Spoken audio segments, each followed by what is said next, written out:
Olá, meus amigos, um dia de muita paz para todos nós. Hoje, exatamente 23 de agosto de 2024, estamos nós reunidos para estudarmos a obra O Céu e o Inferno. Vamos envolver o nosso irmão Wesley, que já está aqui a postos, para fazer a nossa prece de gratidão.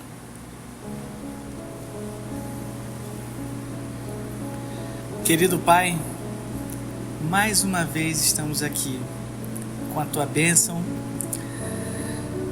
para o estudo, leitura, entendimento desta obra fantástica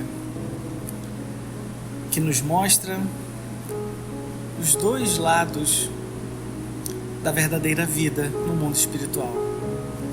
Qual deles nós queremos estar quando voltarmos para a pátria? Queremos estar no céu? Queremos estar no inferno? Tudo depende de como agiremos de hoje em diante. Rogo auxílio, Pai, para todos que aqui estão presentes, nós encarnados, os irmãos espirituais que aqui estão para estudar, os irmãos espirituais que aqui estão conduzindo essa atividade. E auxílio também para todos os nossos irmãos que estão em casa, ouvindo esta obra, refletindo, analisando, internalizando, e que possamos colocar em prática no nosso dia a dia, em todos os momentos. Graça te damos, querido Pai, que assim seja. E aí, Augusto? Vamos dar continuidade? Hoje eu acho que a gente retoma o item 13, né? Isso. Nós continuamos na descrição do inferno cristão, terminamos o item 12, onde lemos as citações do livro O Inferno, de Augusto Calais. E hoje a gente vai para o item 13. Ainda na obra dele, né? Isso. Item 13. O autor acompanha esse quadro das seguintes reflexões, cujo alcance todos compreenderão.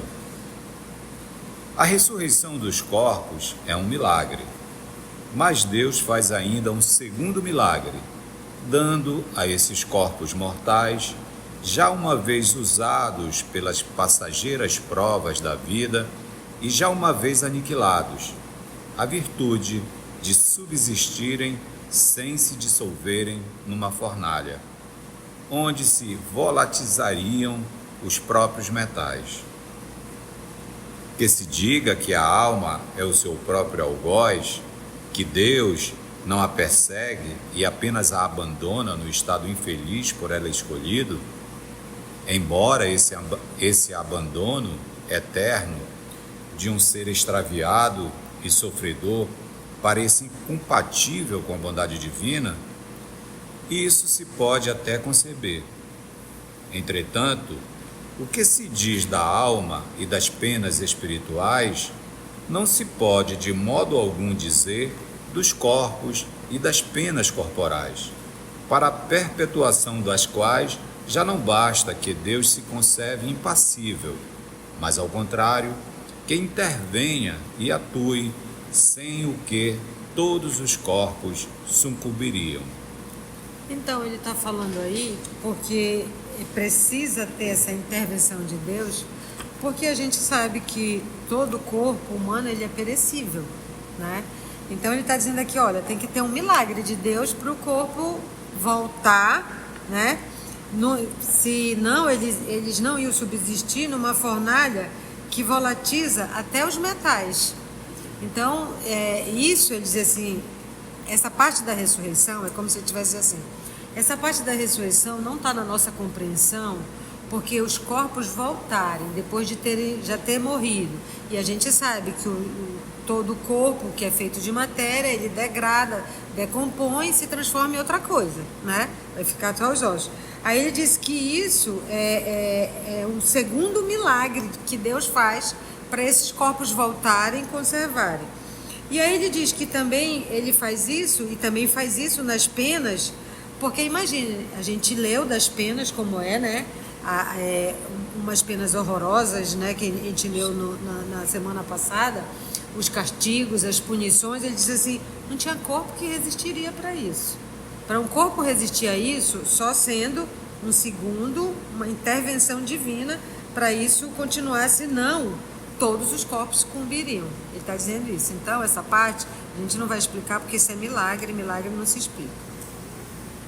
Os teólogos supõem, portanto, que Deus opera efetivamente após a ressurreição dos corpos, esse segundo milagre de que falamos.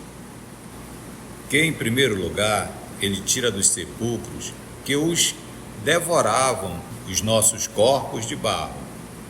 Retira-os tais como aí baixaram, com suas enfermidades originais e as degradações sucessivas da idade, das moléstias e dos vícios.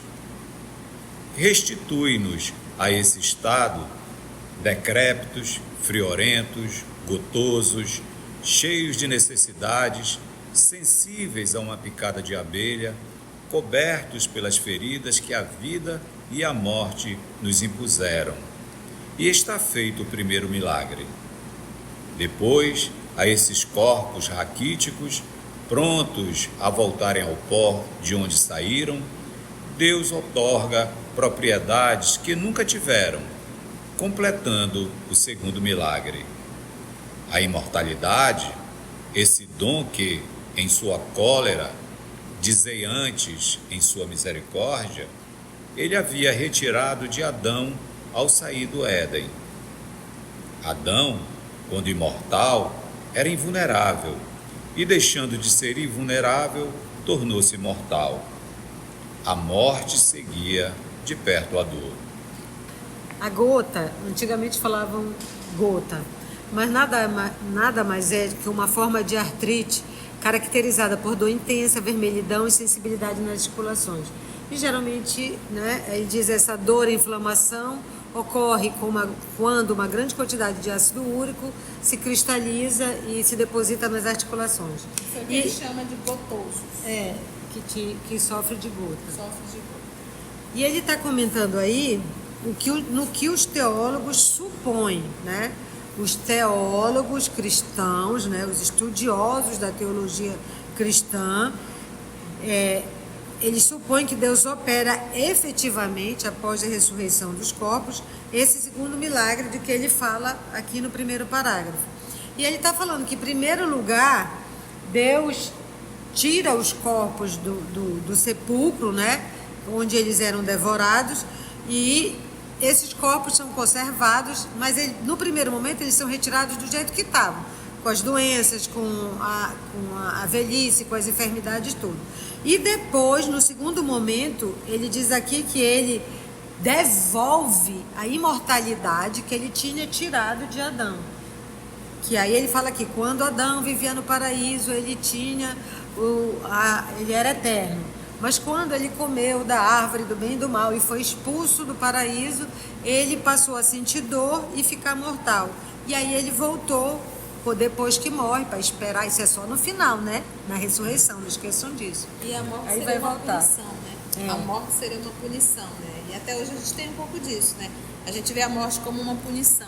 Cada pessoa que desencarnou no Covid, a gente achava que aquela pessoa, inclusive teve pessoas que falaram, né? Que estava em processo de punição.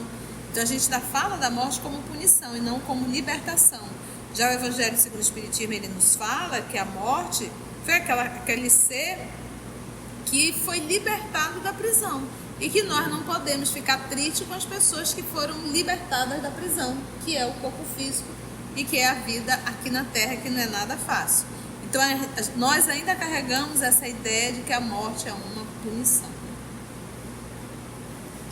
A ressurreição não nos restabelece, pois, nem nas condições físicas do homem inocente, nem nas do culpado, sendo antes uma ressurreição das nossas misérias, mas com um acréscimo de misérias novas, infinitamente mais horrorosas.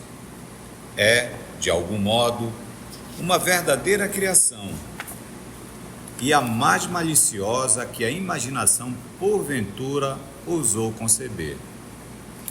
Deus muda de parecer e, para juntar aos tormentos espirituais dos pecadores, tormentos carnais que possam durar eternamente, transforma de súbito, por efeito do seu poder, as leis e propriedades por ele mesmo estabelecidas desde o começo dos tempos, aos compostos materiais. Ressuscita carnes enfermas e corrompidas, e reunindo por um nó indestrutível esses elementos que tendem por si mesmos a separar-se, mantém e perpetua contra a ordem natural essa podridão viva, lançando-a ao fogo, não para purificá-la, mas para conservá-la tal qual é, sensível, sofredora, em chamas, horrível e, tal como a quer, imortal. Está aí a descrição do inferno, que é um Deus que castiga. Que você é pecador, como nós estamos vendo aqui, a descrição do inferno cristão, né? E para você ir no fogo do inferno, que é um fogo que é capaz de dissolver até metal, como é que o corpo humano resiste, né? Ele disse, aí ele está explicando aqui, olha, resiste porque na realidade isso é um milagre de Deus. E aí ele diz assim, e ele vai logo contra todas as leis que ele mesmo criou para esse corpo ficar vivo, eterno e sofrendo para pagar eternamente os seus males. Por esse milagre, Deus se transforma num dos algozes do inferno. Pois se os condenados não podem atribuir seus males espirituais, senão a si mesmos, em compensação, só a Deus poderão imputar os outros. Era pouco demais, após a morte, abandoná-los à tristeza, ao arrependimento e a todas as angústias de uma alma que sente haver perdido o bem supremo. Segundo os teólogos, Deus irá buscá-las nessa noite, no fundo desse abismo, chamando-as momentaneamente à vida, não para as consolar, mas para as revestir de um corpo horrendo, chamejante, imperecível, mas empestado que a túnica de Dejanira, para em seguida abandoná-las para sempre. Nota da editora. Esposa de Hércules, de cuja morte foi a causadora, fazendo vertir a túnica envenenada que lhe fora entregue pelo centauro Nesso. Ou seja, esse Deus é soberanamente bom e justo? Não, esse é um Deus que te castiga, que ainda vai te ressuscitar, presta atenção, tu vai ressuscitar, teu corpo não vai morrer, mas é só para te sofrer. É só para te sofrer. Não basta, como ele diz aqui, o arrependimento, a reflexão. Tem que sofrer na carne. Mas já que a carne é putrefável e se desfaz, tu vai ganhar um milagre que é para não desfazer nunca e ficar mais sofrendo e com chamas e com doença e com tudo. Pega esse inferno para tu. Ainda assim, esse abandono não será absoluto, visto como o céu e a terra não subsistem, senão por ato permanente da vontade divina, sempre ativa, e considerando-se que tudo se dissiparia se ele deixasse de os sustentar. Deus terá, portanto, sem cessar, esses condenados à mão, para impedir que o fogo se extinga em seus corpos e os consuma, querendo que contribuam perenemente por seus suplícios eternos para a edificação dos escolhidos. E aí a gente para e pensa assim. Nós falamos nos estudos passados que esse inferno que é retratado aqui, de uma forma simbólica até mesmo, eu acho assim, a ideia do sofrimento após o processo da desencarnação não é para os justos, não é para os bons, é para aqueles que não cumpriram a vontade de Deus nosso Pai. Ponto. Isso aí é o primeiro ponto. Esse inferno que foi trazido através dessa literatura que nós lemos aqui, que Kardec colocou aqui, é uma ideia do sofrimento no mundo espiritual. Quando a gente pode pegar tudo isso aqui e fazer realmente uma ponte. Então você para e pensa, quando ele diz Deus pune, eu posso dizer a lei de Deus que está inscrita na minha consciência. Esse fogo que queima, eu posso também fazer uma analogia com a consciência queimando constantemente. E detalhe, ela queima sem destruir o nosso pensamento, porque a gente não para de pensar e não para de se cobrar. Então, isso daqui é uma pálida ideia do que é um mundo espiritual para aqueles que desrespeitaram as leis divinas. É uma pálida ideia. É uma pálida ideia. Porque uma coisa é você sentir um corpo queimar. A outra coisa é você sentir a consciência queimar. Algo dentro de ti e você não tem como fugir. E por que a eternidade aí? Enquanto eu não mudo, eu continuo nesse fogo eterno da consciência culpada. E se nós estamos no ano de 2024, da era cristã, ainda fazendo coisas erradas, e não são poucas, eu posso dizer que eu estou nesse sofrimento eterno. Então, o primeiro ponto é isso: a dor, o sofrimento virá após o processo da desencarnação para aqueles que não cumpriram a lei divina. E qual é a lei divina? É o amor. A lei de Deus é a lei do amor. O que nós teimamos aqui diariamente? Em não seguir a lição que Jesus nos trouxe de forma muito simples. Amai-vos uns aos outros como eu vos tenho amado. Inclusive se sacrificando. Quem quer se sacrificar pelo outro? Quem quer calar a boca frente ao petulante? Entende? E aí vem, agora, o que Kardec vai levantar aqui? Como ele vai expor a vida após a morte à luz da doutrina, ele vai falar dessa informação, dessas revelações do maravilhoso e dessa quebra total da lei natural. Então, qual é o mais fácil, gente, entender? É as cinzas se refazer e formar novamente um corpo? Ou a gente entender o processo da reencarnação? É um sofrimento eterno, nesse eterno de nunca mais terá jeito, ou você tem uma nova oportunidade? O sofrimento é eterno enquanto eu não mudo. A partir do momento que eu começo a fazer o movimento de mudança, ele deixa de ser um sofrimento eterno. Eu acho que é o 14 que dá pra gente ler, né, Augusto? Dissemos, e com razão, que o inferno dos cristãos havia superado o dos pagãos. De fato, no Tártaro, veem-se culpados torturados pelo remorso, ante suas vítimas e seus crimes, acabrunhados por aqueles que espezinharam na vida terrestre. Lembrando, gente, que os pagãos era aquele grupo de pessoas que não aceitavam Deus único, acreditavam em vários deuses, logo eram o quê? Politeísta, tá? Vemo-los fugirem à luz que os penetra, procurando em vão escaparem aos olhares que os perseguem. Aí o orgulho é abatido e humilhado.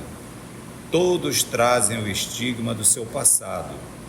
Todos são punidos pelas próprias faltas, a tal ponto que, para alguns, basta entregá-los a si mesmos, sem ser preciso aumentar-lhes os castigos. Contudo, são sombras, isto é, almas com corpos fluídicos, imagens da sua vida terrestre. Lá não se vê os homens retomarem um corpo carnal para sofrer materialmente, nem o fogo a penetrar-lhe a pele, saturando-os até a medula dos ossos. Tampouco se vê o requinte das torturas que constituem o fundo do inferno cristão. Juízes inflexíveis, porém justos, proferem a sentença de acordo com o delito, ao passo que no império de Satã todos são confundidos nas mesmas torturas, com a materialidade por base, e banida toda e qualquer equidade. Ou seja, dependente do sofrimento, todos terão a mesma punição, né? E não tem. Ele fala essa comparação, né? Que o inferno dos cristãos é pior que a dos pagãos. Sim. Porque no pagão a pena é individual. Eu só vejo quem eu maltratei e quem eu fiz mal a me perseguir, eu fico com vergonha. E outra coisa do inferno dos pagãos, não tem materialidade, não tem corpo físico. E aí ele diz, o inferno do cristão, além do sofrimento, que é todo mundo igual, não interessa se o dele foi menor do que o meu, se foi o mesmo delito parecido, a gente vai sofrer, além do sofrimento moral, o fogo que queima, né? E se tem uma coisa que a gente não gosta de queimadura, né? E aí ele diz aqui uma queimadura que vai até a medula. Então, assim, é mais torturante, é muito pior e não tem igualdade. Não tem a diferença a diferença dos crimes. Todo mundo é igual. Tanto faz se roubou R$10 como 1 milhão, é a mesma coisa. Hoje não se nega a existência, no próprio seio da Igreja, de muitos homens sensatos que não admitem essas coisas à risca, vendo nelas simples alegorias cujo sentido convém interpretar. Estas opiniões, no entanto, são individuais e não fazem lei, de modo que a crença no inferno material, com todas as suas consequências, ainda constitui um artigo de fé. Quando ele diz que ainda constitui um artigo de fé, é que muitas vezes na igreja um artigo de fé você não discute, você só aceita. O fiel não pode discutir. Como ele diz aqui, ó, tem muitos sensatos que admitem nelas simples alegorias, né? É só uma alegoria, como a tia falou. A gente pode interpretar isso, que realmente sofrimento tem, mas enquanto você é renitente, você não se arrepende. Mas ele diz que essa crença no inferno é um artigo de fé. Então, um artigo de fé você não discute, só aceita e pronto. Item 15. É de perguntar-se como alguns homens foram capazes de ver essas coisas em estado de êxtase, quando elas de fato não existem. Não cabe aqui explicar a origem das imagens fantásticas, tantas vezes reproduzidas com todas as aparências de realidade. Diremos apenas ser preciso considerar, em princípio, que o êxtase é a menos segura de todas as revelações, porque o estado de superexcitação nem sempre implica um desprendimento tão completo da alma que se imponha a crença absoluta, denunciando muitas vezes o reflexo de preocupações da véspera. E ele cita aí para a gente ir no Livro dos Espíritos, na questão 443 e 444.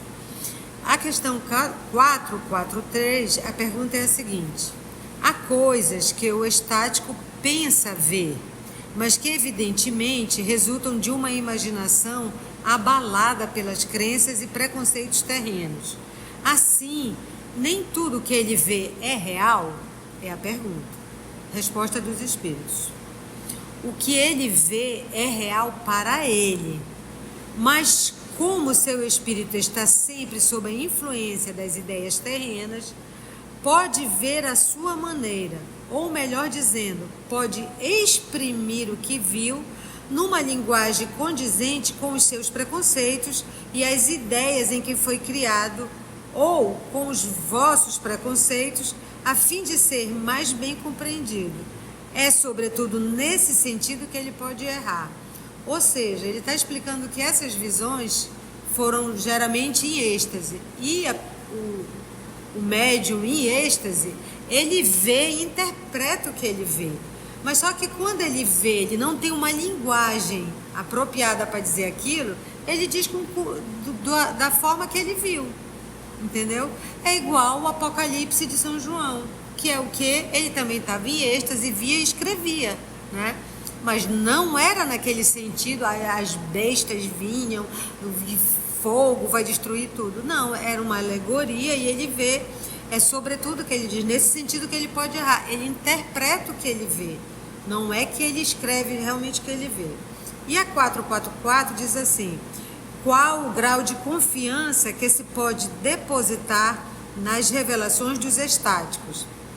Os espíritos respondem: o estático pode enganar-se com muita frequência, sobretudo quando quer penetrar naquilo que deve continuar a ser um mistério para o homem, porque então se deixa levar por suas próprias ideias ou se torna joguete de espíritos enganadores que se aproveitam de seu entusiasmo para o fascinar. E tem duas situações aqui também, ainda dentro, uma situação adentro do estático, que é quando ele diz assim: muitas vezes o reflexo de preocupações da véspera. Então, o estático também, ele pode pode ver apenas aquilo que está dentro da sua preocupação, daquilo que está no seu consciente. E ele deduz bem. Então, imagina se a pessoa leu Augusto Calais, ou então simplesmente leu a obra Libertação de André Luiz, e ela no estado aparentemente de êxtase, aparentemente, que pode não ser, ela começa a ver, mas na verdade ela está vendo o quê? Aquilo que ela criou na própria mente. Não verdadeiramente ela está vendo nenhum quadro. O caso do João, que a nossa querida amiga Mita trouxe, ele sonhava, né? Então o João, ele dormia, sonhava, e quando ele voltava, ele passava tudo aquilo para o papel. E se nós procurarmos, nós temos ali 1000 anos, né, que ele também fala, que foi o período da Idade Média, né, um dos piores períodos de guerra religiosas. Então, o texto do João, ele é muito válido, só que você tem que estar preparado com um material para interpretar o Apocalipse. Não para interpretar, porque não é um estudo fácil, mas é autêntico o texto. Só que a gente precisa realmente estar munidas de materiais para a gente interpretar. O pior erro de qualquer ser humano para um historiador é ele ler um texto de 200, 300, 800, 1000 anos atrás, fazendo julgamento com o dia de hoje. Então, quando eu pego um texto, eu tenho o dever de levar para o contexto daquela época. Então, se eu leio Kardec, eu já tenho que entender qual é o contexto de Kardec. Então, a obra de Kardec são obras do século XIX, tá? Meados do século XIX. Então, eu tenho que entender qual era o contexto vivido, político, social daquela época, para nós entendermos por que o termo sociedade, por que várias abordagens. Então, muitas pessoas fazem críticas à fala de Kardec, porque está cometendo um absurdo de ler o texto fora do contexto. Isso é um crime. É porque, na verdade, as pessoas têm dificuldade de interpretação de texto. Tem um tema, nós estudamos esse tema na Revista Espírita, foi a de 60, e nós pegamos, destrinchamos o texto todinho que ele vai falar, e eu terminei de ler e digo, me aponta uma fala de Kardec aqui, criticando ou as mulheres, ou aqueles que vivem a experiência na pele negra. Me aponta. Não tem, então as pessoas não sabem interpretar texto. E o pior, sabe o que é? É porque muitas vezes a pessoa se arvora a falar, porque ouviu o outro falar e nunca leu o texto.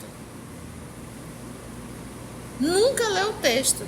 Então, muitas pessoas escutam... Gente, a pior coisa que pode existir é você se arvorar a dar uma palestra ou a dirigir um grupo de estudo e ficar apenas citando o que o fulano falou.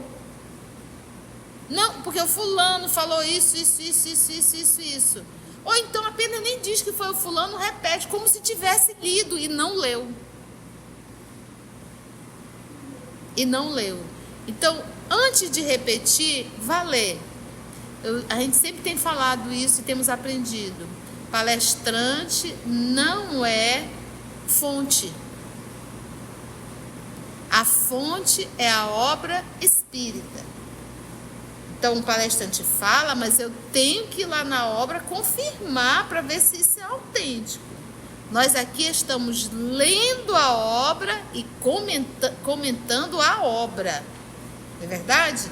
Então, da mesma forma, nós temos que, se o palestrante falou algo que você ou não sabe ou achou estranho, vá na obra básica. Daí o nome, básica. Tá bom? Quantas vezes a gente não pega equívoco dos nossos irmãos palestrantes? Então temos que ter muito cuidado, tá bom? Não é o que fulano falou, é o que está na obra espírita, tá? Nas obras básicas da doutrina espírita. As ideias com que o espírito se nutre e das quais o cérebro, ou melhor, o envoltório perispiritual que a este corresponde, conserva a forma ou a estampa, se reproduzem amplificadas, como em uma miragem, sob formas vaporosas que se cruzam, se confundem e compõem um todo extravagante. Os estáticos de todos os cultos sempre viram coisas relacionadas com a fé que possuíam. Sugestão aqui. Aí, isso aqui, Augusto, é o que a gente chama de autossugestão. Ele diz assim, ó, os estáticos de todos os cultos sempre viram coisas que estão relacionadas com a crença dele, com a fé dele, né?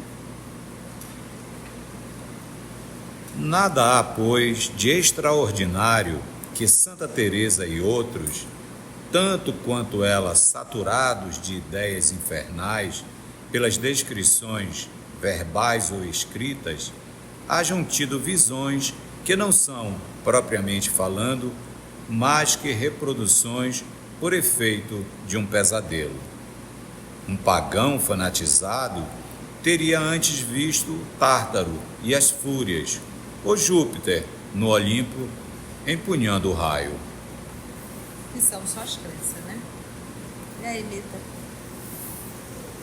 É isso mesmo, que, como diz no Livro dos Espíritos, a gente é impregnado pela cultura onde a gente está.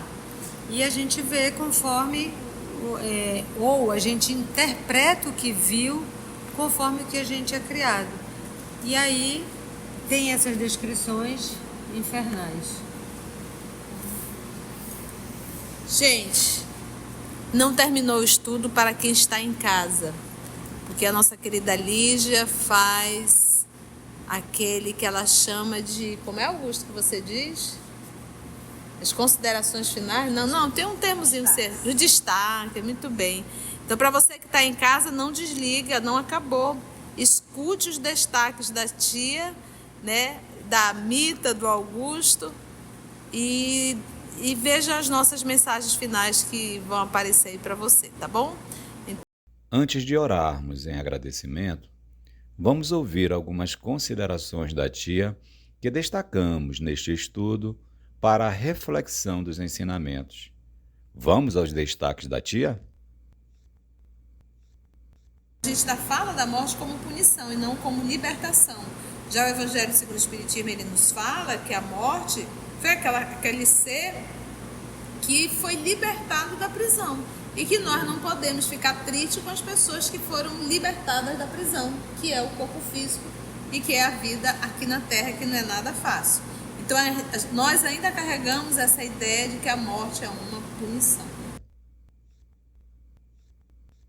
Quando ele diz Deus pune, eu posso dizer a lei de Deus que está inscrita na minha consciência. esse fogo que queima, eu posso também fazer uma analogia com a consciência queimando constantemente. E detalhe, ela queima sem destruir o nosso pensamento, porque a gente não para de pensar e não para de se cobrar. Então, isso daqui é uma pálida ideia do que é um mundo espiritual para aqueles que desrespeitaram as leis divinas. Porque uma coisa é você sentir o corpo queimar, a outra coisa é você sentir a consciência queimar, algo dentro de ti e você não tem como fugir. E por que a eternidade aí? Enquanto eu não mudo, eu continuo nesse fogo eterno da consciência culpada. E se nós estamos no ano de 2024, da era cristã, ainda fazendo coisas erradas, e não são poucas, eu posso dizer que eu estou nesse sofrimento eterno. Então, o primeiro ponto é isso: a dor, o sofrimento virá após o processo da desencarnação para aqueles que não cumpriram a lei divina. E qual é a lei divina? É o amor. A lei de Deus é a lei do amor. O que nós teimamos aqui diariamente? Em não seguir a lição que Jesus nos trouxe de forma muito simples. Amai-vos uns aos outros como eu vos tenho amado. Inclusive se sacrificando. Quem quer se sacrificar pelo outro? Quem quer calar a boca frente ao petulante? O que Kardec vai levantar aqui? Como ele vai expor a vida após a morte à luz da doutrina, ele vai falar dessa informação, dessas revelações do maravilhoso e dessa quebra total da lei natural. Então, qual é o mais fácil, gente, entender? É as cinzas se refazer e formar novamente um corpo? Ou a gente entender o processo da reencarnação? É um sofrimento eterno, nesse eterno de nunca mais terá jeito, ou você ter uma nova oportunidade? O sofrimento é eterno enquanto eu não mudo. A partir do momento que eu começo a fazer o movimento de mudança, ele deixa de ser um sofrimento eterno. Gente, a pior coisa que pode existir é você se arvorar a dar uma palestra ou a dirigir um grupo de estudo e ficar apenas citando o que o fulano falou. Não, porque o fulano falou isso. Ou então apenas nem diz que foi o fulano, repete como se tivesse lido e não leu. Então, antes de repetir, vá ler. A gente sempre tem falado isso e temos aprendido. Palestrante não é fonte. A fonte é a obra espírita. Quantas vezes a gente não pega equívoco dos nossos irmãos palestrantes? Então temos que ter muito cuidado, tá bom? Não é o que fulano falou, é o que está na obra espírita, tá? Nas obras básicas da doutrina espírita. Assim, concluindo o nosso estudo de hoje e agradecendo o nosso Mestre Jesus por mais este momento de aprendizado, vamos orar? O nosso agradecimento a Deus, nosso Pai, o nosso agradecimento ao nosso Mestre Jesus e aos amigos espirituais que aqui estão nos ajudando nesse trabalho. Graça te damos, Senhor, e se for da vontade de Deus, até o nosso próximo encontro. Se você chegou até aqui o final, deixa seu comentário. É muito importante a gente poder ler o teu comentário. Não esqueça de curtir para que possa divulgar a página. Dá o seu like, né? E, se possível, faça a sua inscrição no nosso canal e toca o sininho. Porque quando você toca o sininho, o YouTube avisa para você quando o EOS publicar um novo estudo. Então, receba um grande abraço da família EOS Manaus. EOS Manaus. Estudando para servir ao Cristo. Visite nosso site em www.eosmanaus.org. No YouTube, procure o canal EOS Manaus. Participe do nosso grupo no Facebook. No Instagram somos @EOS Manaus. Escute e estude na Rádio Manaus de Estudos Espíritas.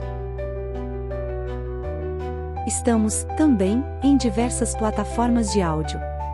Procure EOS Manaus, no seu aplicativo preferido. EOS Manaus. Estudando para servir ao Cristo.